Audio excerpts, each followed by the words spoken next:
This episode is brought to you by the future. Oatly had experts look into the future, which is totally possible, by the way, and then report back about what things will taste like when we get there. Learn about bold ideas, the dawn of decaf, and the rise of fiber in the Future of Taste report on Oatly.com. What's shaking, brother? Hey, what's shaking? We are in Nemesis Coffee at the Great Northern Way location. See, I'm getting my vernacular down right. In Vancouver, British Columbia, Let's go. Canada, with Albert and Jes from Nemesis Coffee. Welcome to the coffee show. Thank you, man. Taking it on tour.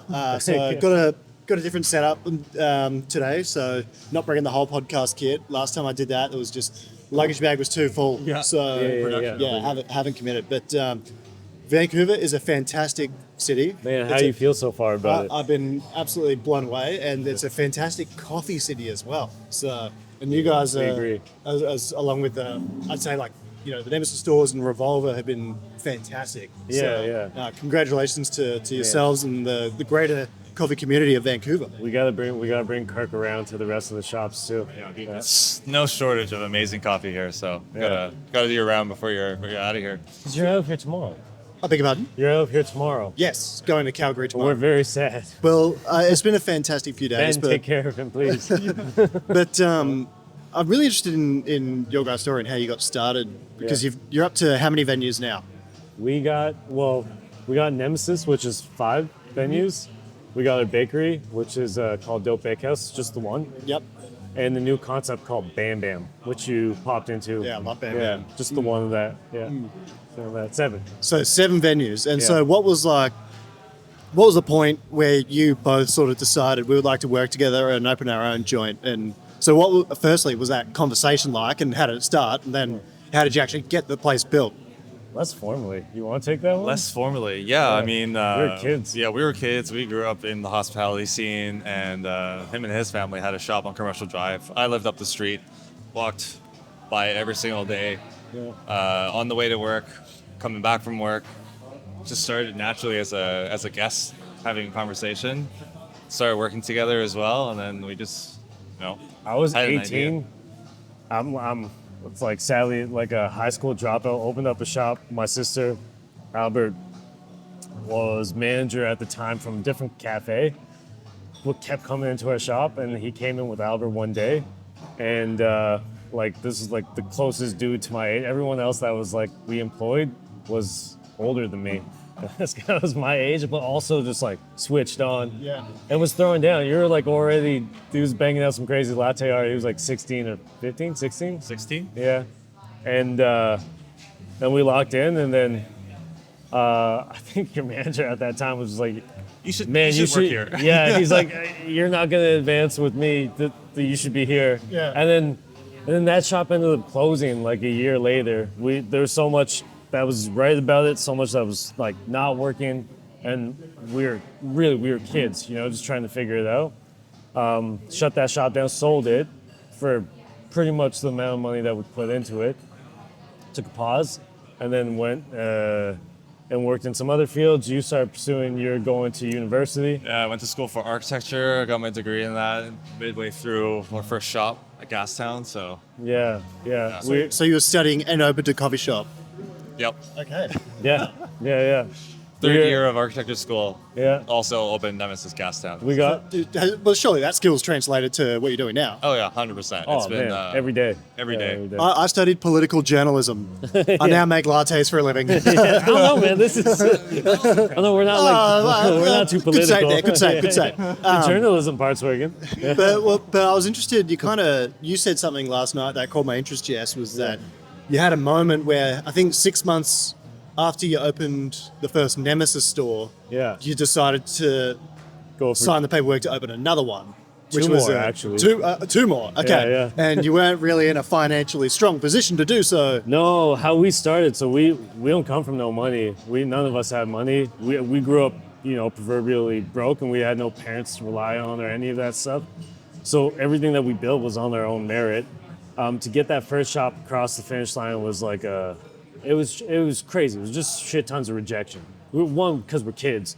2, because we have no assets or financial backing. Just a shit ton of passion. Like, we were the right team for the job. You know, like we really cared about, we're going to do something special. We could just figure out how to get a space in the first place. And we got that first one done. When we opened up, we had $32 in our till and like a hope and a prayer, but people came in. So like it started to build up from there. And we got everybody. Like our CFO to this day, she was a day one customer. You know, so she came in. Our lawyer to this day and partner of ours was also day one. You know, I'm like, so all these people that we kind of met and built out this network of how to even work or do accounting or any of the back end. All we knew was how to make fucking coffee and like food and hospitality, be kind to people, play good music, all that, and design, like in our bones. But all the other stuff we didn't know. And I think that also formed part of the naivety around like trying to pursue number 2 and 3. We got the first one done.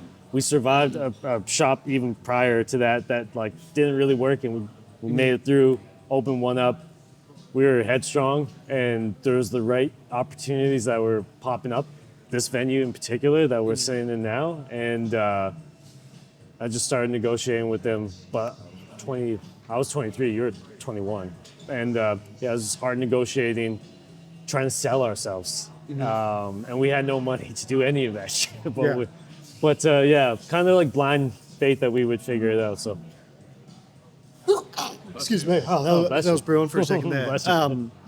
But yeah, no, it's really impressive what you guys have done. And I think in particular with BAM, like I'm really interested in the model there because it's like such a relaxing spot. Yeah. Like it's such a place where you can go. You got the silver couches, silver couches that look like they can deflect 5G signals and stuff like that. But it's like a brilliant space, and I think you've really mastered like the feel of shops and things like that. Thanks, man. That's the thing. We're constantly like tweaking, and we have more in the future plans, but how to make someone feel like it's beyond just the product itself that we're serving. And that's all tied to the feelings that we want to feel and that we're trying to create. We're also pulling from our chest of memories, anything that was good, all the nostalgia that was warm, that it defines the why behind any movements that we make, you know? Yeah. Bam Bam in particular is a really good example of that, you know? It's like, Yeah, we just want people to feel like they're walking into our homes. Yeah. Sit on that couch. It's a good way to go about it. Good time. Yeah, 100%. And you guys seem very open to, I guess, advancing the tech and things behind your bar. Like when I, dialed in this morning, blown away by the setup you've got, grinder weight grinders, EG1 from Weber Workshops, then your batch brewer is really interesting. You've got a really interesting setup. So pursuant to that, do you kind of like, is there a philosophy of yours, you're like, I want to arm my baristas and my staff with everything I need to make kick-ass coffee, or what's your thoughts on that? 1,000%. Yeah, we, from our first shop to our second shop to our third shop, from the machine to the grinders are all different. And I think from day one, we're just always on this mission to pursue the next thing and to understand the next machine, the best machine, and test it all. It's a catch-22 because the business has to perform to reinvest back into those things. And, we want to keep trying to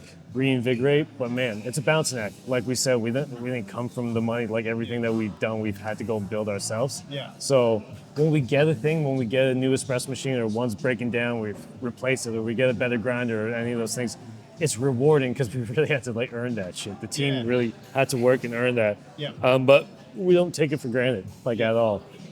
We get to geek out with so many tools. Yeah. Yeah, and there's so much new coming as well, which really excites me. What would you say the piece of equipment in the last, since you've been in business, that you've gotten for coffee making purposes? What would you say is been the biggest improvement to efficiency and making coffee better? Efficiency. I really like our Cobras. Have been great for consistency. The what? Sorry. The Cobras, the 3temp. The 3temp batch brewing machine. Yeah. Okay. I think that the 3temps are actually exceptional. Of all the batch brewing machines that we've worked on, those are really great for consistency. Okay. So it looks very minimal in terms of mechanics as well. It's kind of like the mod bar of batch brewers because it stands up above the bench. It looks very tidy. Yeah. And is it called 3temps because it has 3 temperatures you can do? Is that why? I don't actually know why they're called 3 Sorry, temps. Sorry, Hendrik. Sorry. Yeah, I've never seen that machine in Australia. Is it a Canadian product? No. Where are they based out? They're European. Okay, based, so yeah. if you're interested in what we're talking about and you want to know 3 temps batch Yeah. brewing machine, you should look it up. I really encourage Yeah, you no, to. really great. Other things that drawing consistency. I mean, puck press has been around for Puck press has been forever, great, but yeah. that one's huge. There's a new automatic tamper. Yeah. This is not sponsored, by the way, although it should be. There's a tamper called Chino Art. Yes. And it is like, I don't know what they do, but the coating on the material of the actual tamping blade itself just doesn't attract as much like static or whatever. It's like And lossless, yeah, so a yeah. lot less sticks to No the sag, yeah. thing. So yeah, it's that. the only problem with the puck press though is if it goes down for whatever reason or an automatic tamper. I was just asking one of your boys. I was like, "Have you got a manual tamper here?" Yeah. He said, "No, we don't." So if it Sure. breaks down, then you're screwed. So Yeah. How does- We love gravimetrics as well. Like I'd say like the fact that, when we started in coffee, we've been in the game for so long that we've seen so much changes. Our first machine was a Syncra that we actually brought down to Cinezo, and they just launched, or they're launching this MVP, the manual variable programmable machine. It was a completely new technology for Cinezo at the time. They took our machine, they ripped it apart, and they reinstalled these new guts, and like that was like, wow, crazy. We have some sort of like volumetric control now to being gravimetric, and to also have pliability. Like all of our shops so far, we've tested so many different machines from Cinezo, tons of La Marzocco, Modbar, Slayer, but we're digging the La Marzocco wave. No offense to anybody else. They're all great. They're all great. You get your hands on any of these, you're laughing. Well, coffee machines, like they more or less all do the same thing, right? Yeah. But just have different features and stuff like that. I love working on the Steam LPX. Like that's interesting. The needle valve technology on that's fantastic. Yeah. I'm curious. Are you at all? No, you're good. You're kind of improving the shot, if I say so. Are you public about your plans yet for what you're doing next? No. You're not. We're not even internally. No. Yeah. Okay, all right. So I won't try and squeeze it out of you. Yeah. Right. But Except these guys have got something big coming. Part of the inner circle. Right. It literally was at my house last night. we've been attached at the hip these last few days. No, it has, and I got to say, you guys have really, this is my first city on this trip. It's like a 14-city little tour I'm doing. Yeah. And I actually So had sick. a very minor surgery on my groin a week before I came. He's been thugging it And out. I've been in a lot of pain, and you guys have been driving me around, and I'm feeling better now. But you guys have made the start of my trip so good. So thanks so man. much. Oh yeah. Hell yeah. No, Kirk, welcome to Canada. Oh. Come on, get the horns. Get the horns. This is a new handshake, everyone. By the way, let's demonstrate. So you want to get this going, but post contact. So going in here and then boom, horns. That's how you do it. That's the new one. Let's run it. But look, I won't keep you guys too long. I know you got No, plenty man, of we things love going this. on. We keep going. Let's keep rolling. But what do you reckon's next for you guys and next for coffee? Starting with you, Albert. For us, oh man, this last year has been huge for us, and I think we definitely want to push coffee more. I think the coffee industry is changing so much, and we've been so focused on getting the new shops open, but time to look back inside and see how we can elevate our coffee program, our coffee service, and just how we deliver. When you say push coffee more, I deduct them from that. Like you sell a lot of cold drinks and things like that, and you got the infamous cherry pie matcha. Bam, bam, Is it like you've got those have performed so well? You want to make sure that you get the coffee to that same level of appeal and status. Yeah, exactly right. It's shifting so much. I mean, even just what you're doing, like the mindset around efficiencies and things that are happening in the world of coffee, they're inspiring us as well. And also making us, I think there's these mindsets where we romanticize or we're emotive about something in particular and we're like unwilling to change or adapt or adjust or keep an open mind. Yeah. I think for us, it's more the mindset of like, hey, let's just try some shit out, Yeah, Like, you let's gotta try co-ferments. Let's try pre-batch. Let's try doing the most technical spec in like pressure profile, everything. Let's just source some insane coffee. Let's do it all. Let's try different systems around training, but constantly staying on their toes, not getting too stuck in our ways. I think that's what's always been beautiful about coffee, man. I'm like, since we started until now, so much has changed. When we started doing signature beverages, when it felt in our city, like no one was really touching that yet. You know, like we were doing matcha ube lattes. No one was like, that was a craze. You couldn't even get a one. You know, and I'm seeing the landscape change. Everybody's buying signature beverages now.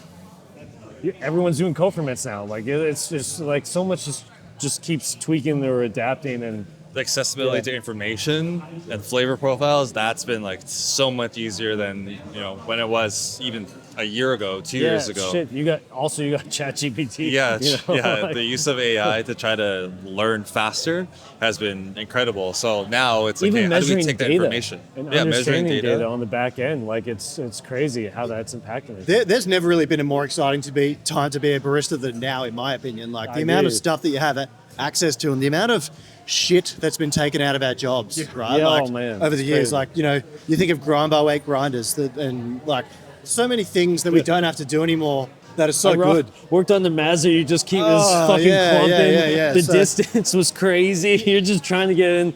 The scales were just like this big, you know. Like camping, like, Impractically large. You know, everyone's so lucky now to be able to. And to that end, I really hope that we can make being a barista a dignified, honourable, make it great again. And no. This is the freedom to it. Freedom moment. But I hope that we can make it a dignified, professional, and honourable career. You know, people should be able to work as a barista until they're 60 years old, in my opinion, and be able to, you know. I'm hoping in one day that they can support a family being a barista. Yeah. And that's in a hyper-technological world that we're heading into at a hyper stage of rapid advancement. Yeah. And you and I were having this discussion yesterday, is that like the barista's value in society is increasing now at a very high rate, I feel like. Totally. And it will be exponential in the future. Yeah. Do you both agree?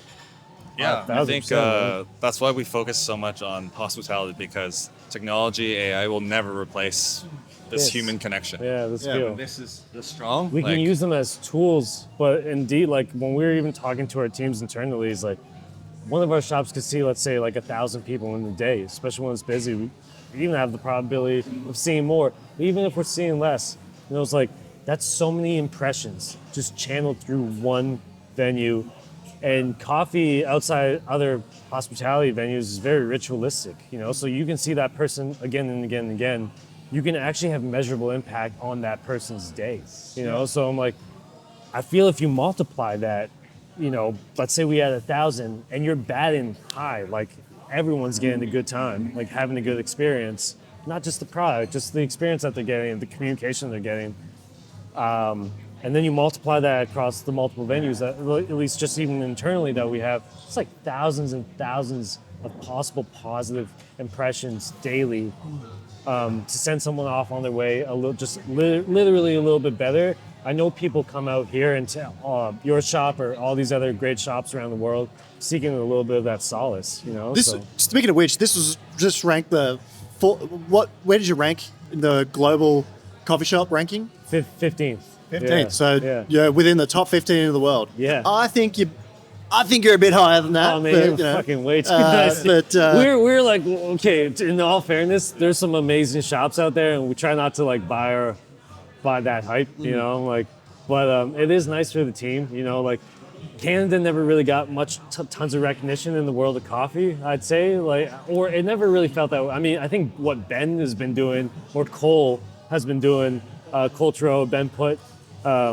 they put on for our country, for sure, on the world stage. But when it comes down to the shops, we're number one in our country technically, but we can list a ton of shops that are phenomenal. You know what? You're going to see some today. It's interesting you mentioned Ben. So Ben Put is the Canadian Barista Championship of, I don't know how many times he's won it. Forever. And he's goated. I'm wondering, do we just call it the Ben Put Trophy now? Like, it's the National Barista Championship in Canada is the Ben Put Invitational. 1,000%, man. If he ever fucking retires, like a jersey hoisted up in the stadium, it should be his. He's the Wayne. It's like the Heisman Trophy, you know? All the trophy cabinets, like, man. It's crazy. He's the Wayne Gretzky of he's a great Canadian guy coffee. As well. He's a fantastic guy. Yeah, he's an absolute fantastic guy. Yeah, but I mean, like, we're ranked, but the scene is actually graduating at a crazy pace, and we're just so proud. puts us on our toes. We're endlessly curious, you know. We're always trying to create the new thing. It's like what you said when we were driving the other day. Is like once you do the thing, you're like, okay, what's next? You know? Sometimes I want to stop to pause and like go inwards, and we do that, but we also do that by way of doing continuously trying to progress. And I think our team is looking for that out of us as well as leaders. They're like, okay, we're kind of some version of we're North Starring or trying to figure out the next path or the next step. And to answer a couple points back, like how do you make a career for a person or you get to do this for longer? It's like it takes qualified, strong, great-minded people that care about their people to kind of pave that way a little bit, you know? Not that we're doing that exclusively. Everyone, you're doing that, you know? We're all trying to do that so that our teams don't feel like this is just a stepping stone. That you can actually build a career here. I'm just going to check the microphone's still on and the camera's still working, and it is. Yeah, it is. Okay, nice. I always pass out about this. Because sometimes I got someone back managing it all, but this is a one-man operation right now. You're crushing. But to continue that point, I just want to. So I said to you before, I foresee the barista profession evolving over time, right? Yeah. I just want to explain what I mean by that in practice. Yeah. So, like, what I want is for a barista to work as a barista. And not have to go get another job because they're not making enough money. I agree, man. Like that. Yeah. So, but there needs to be a certain level of progression to be able to get there. Yes. And what that in practice means is that there will be less staff in coffee shops. And naturally that is going to happen over time because of automation, and it's already kind of happening. Like coffee bars run off less people than they did 10 years ago. Yeah. And that'll further evolve. But then, you know, they're going to work and they're dialed in. You know, the barista is also the server. There's no such thing as a server anymore in a cafe. It's the barista does everything. Yeah. And so then you get the hospitality. You understand the details of the coffee. You and I were talking the other day about going to a restaurant that's like there's no other staff but chefs. Imagine crazy. You know, chefs love the opportunity, and we all went to that Chinese restaurant the other day. They love the opportunity to explain their ingredients, how they're cooking, because a lot of the time they're back there in the kitchen, and it's not customer facing. And I just love that idea that there's someone that's just ultra professional and bringing it back to coffee here. Like they know all the details. They're hyper dialed in on both extraction principles and the origins of their coffee, and just it'll improve the cafe experience exponentially. And that's the kind of future I look forward to. And that you're going to create. You're going to be a part of creating it. I hope You're already doing it, dude. Like, seriously, you are doing it. We're talking about doing what you're doing just because you did it. Well, this has been probably the most amazing part of coming to Canada, to be honest, is because, like, I didn't think anyone here would know who I am. You guys have been so welcoming and taken me around, and we went to I went to a conference the other day. So when I got here and landed, Ben was just like, "Hey, I'm in Vancouver. I'll come pick you up." So he did, and he randomly took me to this conference at Swiss Water Decaf. And shout out. I love Swiss Water Decaf. And then we went to the facility, and he was on a panel about innovation. And some lady put her hand up and asked a question. She's like, "What do you guys think of pre-batched espresso?" I'm just like, gosh. Like, I didn't know how we made it all the way to Canada, first day in Vancouver, and then randomly that happens. Oh, you made it, man. It's crazy. Oh, dude, we've been tracking you guys for a while, and we're just like, how does that work? I mean, we have so many questions. I mean, like, we got to talk to this guy, and look, here you are. It's been a wonderful meeting, and I just want to formally invite you both to Melbourne in the next year or so if you're down.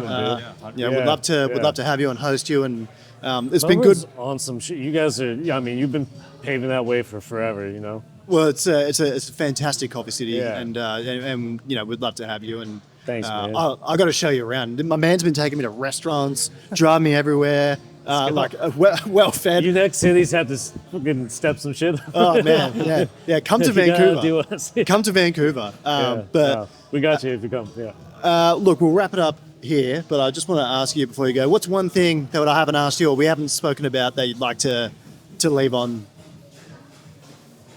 Ooh, damn. Man, we've covered a This lot of is ground. one of We've those, spent like- a lot of time. I'm going to be in the shower. I'm going to be thinking about that question. Yeah. I should have said that. Actually, when we were making coffees, you were asking me about the water and the filtration, whatever. And Nat, our director of coffee, was like, "You should have said that we just run everything through Brita filters." I should have said that. I can say it now. Man, I think there's a version of coffee that I also see that we're trying to create. It's kind of like what we're doing at Bam Bam, that is where coffee plays this role in the world that you build that I really love. And I think kind of what we got right, not to their own horn at Bam Bam, was like we're pulling from other aspects. Like we're pulling from we didn't have much money growing up, so we went to the American diners, or like we all ate at Macca's, as you call it, like McDonald's or Wendy's or one of these like quick service restaurants. And that was exciting for us as a kid. So we reprised some of that menu, but we wanted it to be in a nice venue, and we played the hip hop we wanted. We selected the pieces of art that like spoke to who we are, and we built this world out that feels personal. And I think what I see in the world of coffee is there's tons of like emulation, you know? I do see a world where you look inwards, and the product that we create, like this coffee, is a part of the service that is representative of you as a person, the things that you actually really love, that's beyond just the coffee, and it's a part of the entire experience that you're creating. And I'm seeing this build more and more. I'm excited to see what the world has to offer, and that's what we're focusing on as we continue to grow as well. So No, it's all the little details, like from going to the diners, the trays, to the color of the straws, to the type of vessels, and the burger wrap that the foil burger wrap that with is- the sticker on it. Like that's not like perfectly straight because it Yeah. doesn't need to be. It never was. That was stuff like that. That gives a space and the hospitality. And Everything's charm. got a why, you know? Like everything's got a why or a reason that like you're excited about, you know? My favorite feature of all your cafes might be the old school analog TV with VCR at Bam Bam. That's cool. Yeah. Gives me flashbacks. Yeah. I used to have this I manually hit rewind. Yeah, we do. My favorite video ever was Broly the Legendary Super Saiyan, Dragon Ball Z. Oh, dude. I had the VCR for that, and it was like fluoro. I was gangster. Very I'm good. telling you, man. But look, thanks so much for being such incredible hosts and Thanks, showing me man. around Vancouver. And, we love you, brother. no, Like, we love seriously. you. Thank you, man. Oh. Yeah, the horns, the horns, the horns. Done. But congratulations on everything. Thank you, man. I'll Same. see you in Toronto next week. Next week, yeah. I'm going to So- Toronto. My brother's graduating. Yeah. Going there. And it's crazy. I'm going to end up joining you on your entire trip to America. Not complaining. Won't be bad. Let's keep this joy going. We got to hit some good spots. Okay, recommendations, quick fire, Toronto spots. And Calgary. And Calgary. I mean, Ben's going to take you everywhere. So a bit of Monogram coffee. Monogram. Bit of for Rosso, sure. Rosso. with Cole and David. Yeah. Rogue Wave. Waves. But they're in Edmonton. They're in Edmonton. Oh yeah, they're in Edmonton. Yeah. But if you can. Close enough. Yeah, For sure. I'm sure you'll have So a you car. have to Ben drive? will take you for sure. Yeah. And number one cafe in Toronto. I said Rooms because is I like thought the it was best. cool. Like Yeah. it's a vibe. If you like Bam Bam, you're gonna really like Rooms. All right, I'm looking forward to trying Yeah, yeah. rooms. Hammers.